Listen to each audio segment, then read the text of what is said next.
Tonight on the Daily Debrief, an arrest in the case of a missing Houston girl and an official plea in a college cheating scandal. What's in store for actress Felicity Huffman? Also, I don't think it was an actual threat. A defense doctor downplays the testimony of an ex who says this Vermont man tried to crash her and their baby into a pond. This is the Daily Debrief. It's Monday, May 13th.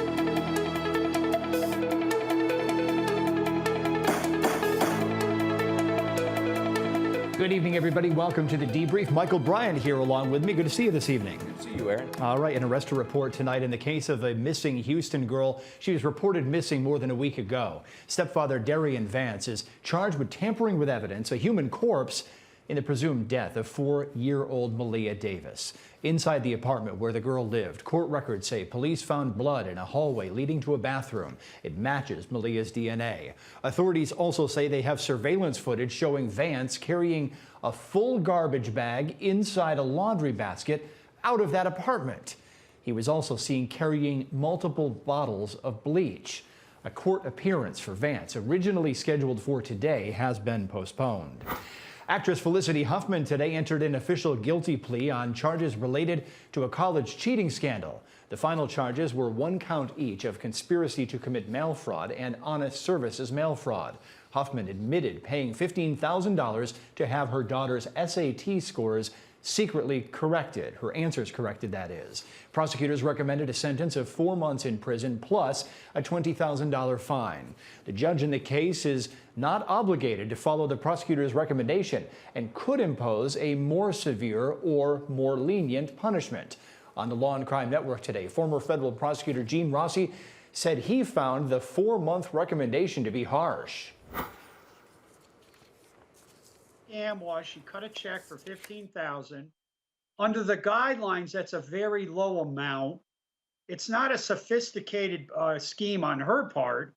And I think that compared to other people who face these similar guidelines, I would have recommended maybe home detention. I think the prosecutor and the U.S. attorney are trying to send a big message, all caps, bold, italicized. These are people from Hollywood. They think they're special. They're snowflakes. We're gonna give them the hammer. We're gonna go now to the case of horror on the highway, where the defense has the case of a Vermont man who's accused of murdering 5 high school students. Stephen Burgoyne is facing 5 counts of second-degree murder, 1 count of aggravated operation, and 1 count of gross negligence. This police crossed over to the wrong lane, swerving and slamming head-on into a vehicle carrying 5 high school friends. Why was he going the wrong way in the first place? None of the victims of that massive crash survived. 1 died at age 15, the others were all 16. After the first crash, Burgoyne stole a responding police car, took off, turned around, and then caused a second crash.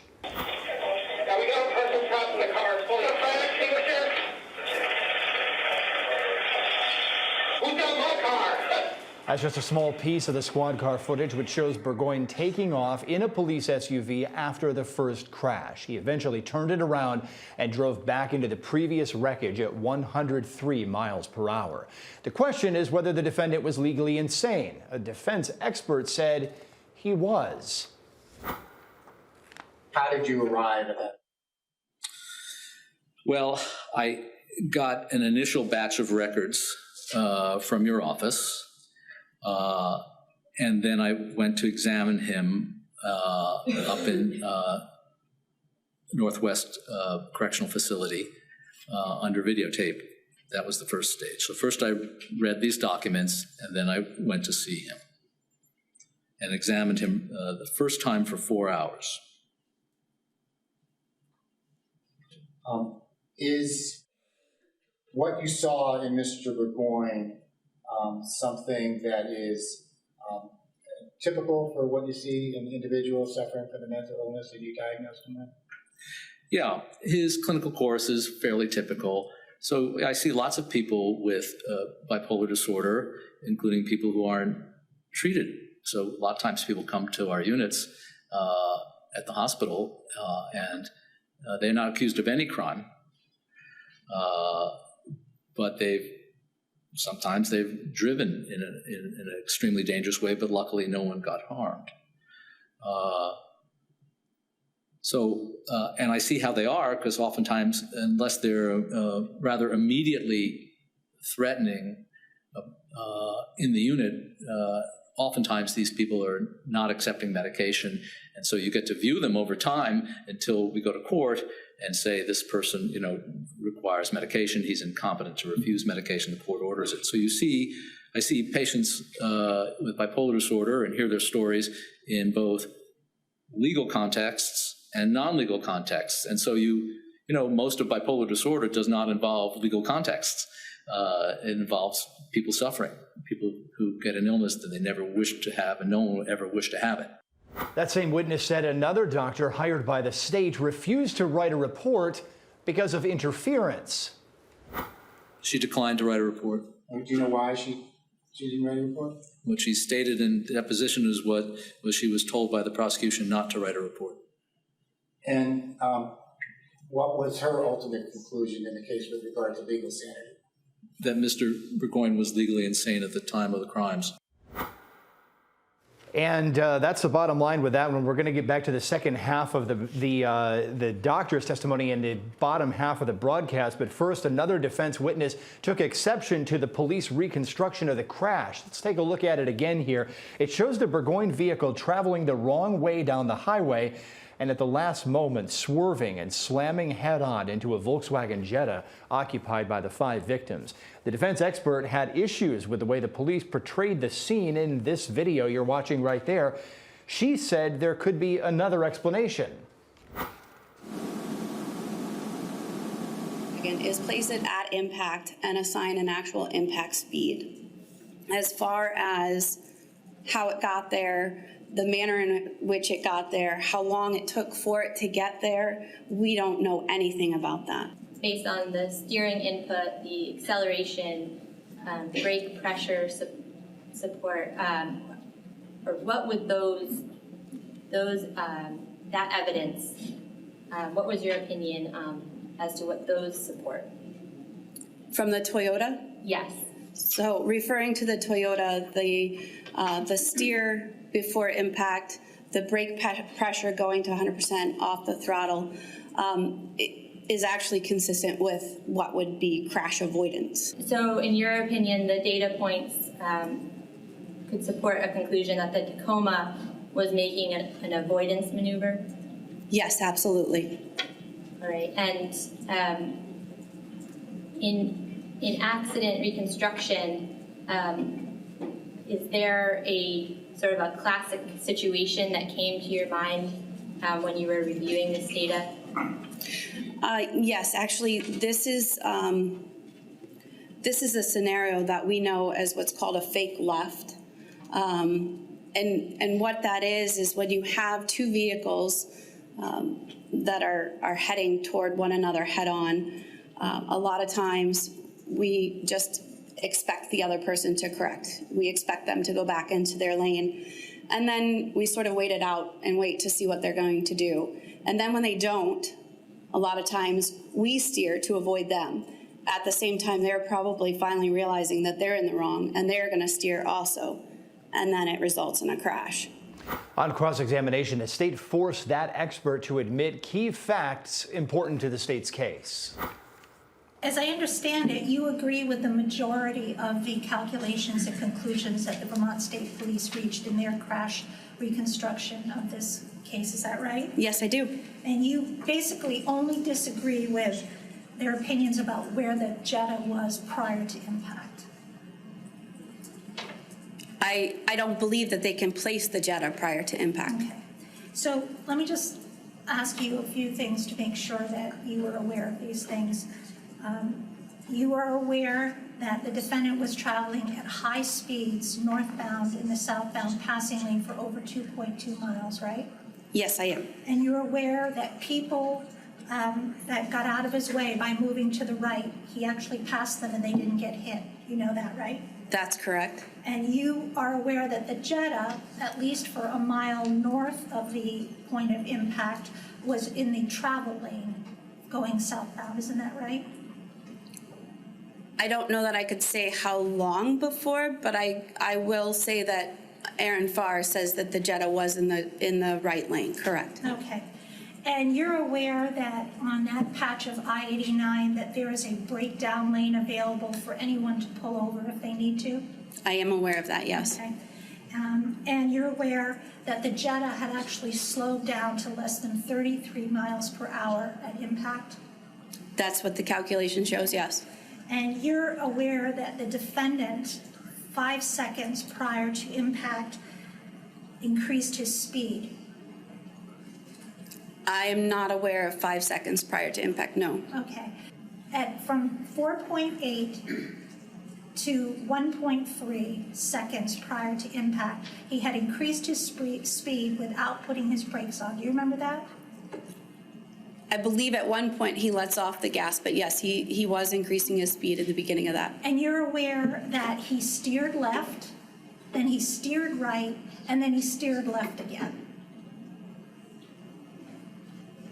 I believe there is steering motion, yes, that's correct. Joining me tonight to discuss this case is attorney Michael Bryant, fellow Law&Crime host. Michael, you've been watching this along with me. Let's go to this reconstruction here now. What's the relevance of all this? Well, you know, first of all, let me make a comment on that reconstruction. I've seen it a few times, and I noticed this time, and I'm not sure why, but as you see the defendant's vehicle as portrayed in that animation, as it gets nearer the victim's vehicle, I see a red light come on in what would be the braking lights animated in this video. But from all the testimony, what you'll see just before impact, oh, that's too late, that's past the impact, but just before impact, that light comes on above the cab area, then that would be the brake light. Every bit of testimony we've seen suggests, and see, there it is, approaching the crash, boom. There it is. That's the brake light. Well, why is that even on? I have no idea, because it's contrary to any of the testimony, which says at most he released the gas pedal, but he sure didn't brake. But well, they're turning around saying, okay, we pulled all of this from the computers in the vehicles. Of course, they record these sort of things now. So apparently that's where the data came from, and I'm assuming that the reconstruction video is accurate to that. You know, I'm thinking, okay, so the defense is trying to get this expert up there, speaking to the relevance question, to try to say, oh, no, he's not a bad guy who was just purposefully plowing his car down the highway, trying to take somebody's life, potentially his own. No. He tried to swerve. This was mental illness. He tried to brake and everything. I think they're trying to get that in there, but is that really of the essence here? Well, it's not, because the argument is that if you're from the defense and you're trying to prove that he was just out of his mind, how come he missed all the other cars? You know, how did he almost purposely miss those? He seemed to have steered toward the one car that he ultimately hit. If he wanted to hit the other cars, he might have been able to do that as well. Isn't that some sort of consciousness of control? He wasn't totally out of control, and that's the defense argument. You know, the argument that he's trying to swerve out of the way, trying to avoid it. I heard that word, avoidance, or something like that. But look, if he's also gunning the throttle, then what is it? What is it? I mean, or did he see the car over in the breakdown lane, which is where it was at one point, and he headed over to his left? Remember, he's going the wrong way. He's in the wrong lane. Did he go over because he thought that's where that car was? Did he say, that's my target? That's a good point, because he had many targets along the way. What was it about that vehicle, whether in his right mind or not? How did he pick that one out? Or how did he not avoid that one? I think it's very unclear. Okay, what's going on with this psychological expert, the doctor, saying, oh, the other doctor was told not to write a report by the prosecution because she didn't find in the prosecution's favor here. Yeah, that is classic expert manipulation, because when you ask for an expert's opinion, you never want reports written. You don't want to hear any conclusions that can come back to bite you. Well, the prosecution has to disclose who they spoke to, but they don't have to give any reports because they said, don't do a report in this case. And they didn't, and it just makes the prosecution look bad, like, well, let's throw that expert on the heap and find one that But it's not a Brady violation per se, is it? Because there literally isn't a piece of paper to hand over. Exactly. Wow. Very tricky, Michael Bryant. Enlightening here. Still ahead on the debrief tonight, the case of a wealthy man dead and a grandson suspected by relatives. Plus, we're back to the Burgoyne case in Vermont. An expert cuts into that tearful testimony from the mother of the defendant's child. But could it backfire? We discuss that tactic after the break.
A New Hampshire judge has thrown out a probate case against this man, Nathan Carmen.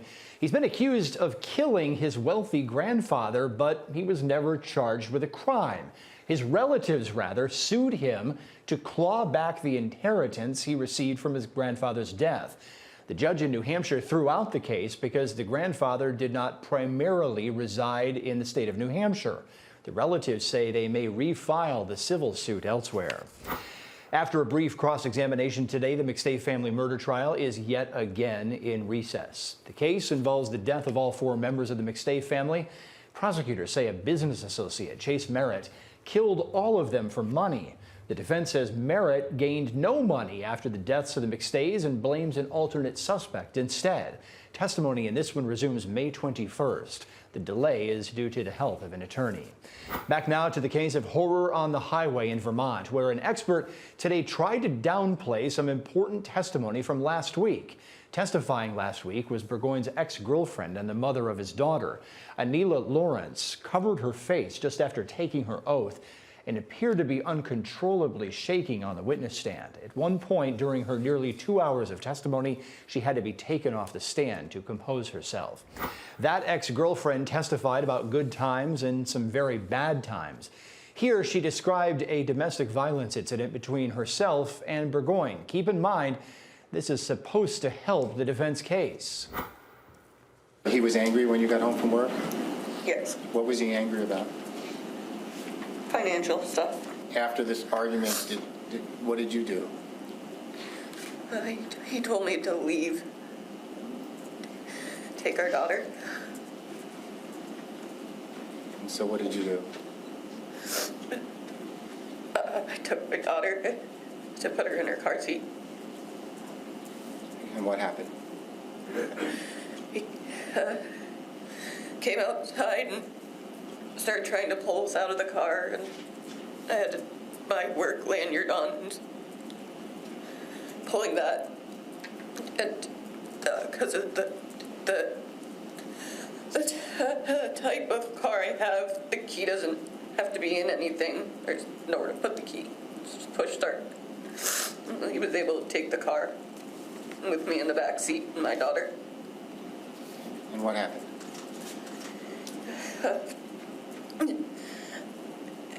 I couldn't even buckle her in her car seat.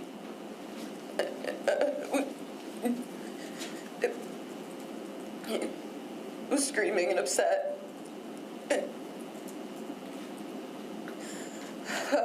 about custody stuff and just kept driving, and I don't even remember how long it was. And towards the end, threatened to drive us into a pond. And that's what I just verbally agreed to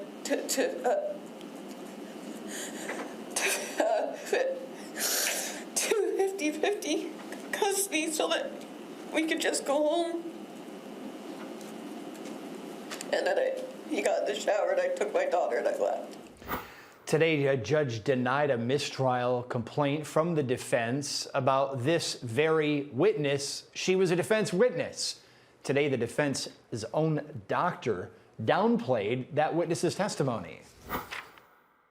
So I asked him about that, and he said, look, we had been in the car for 20 minutes by that time.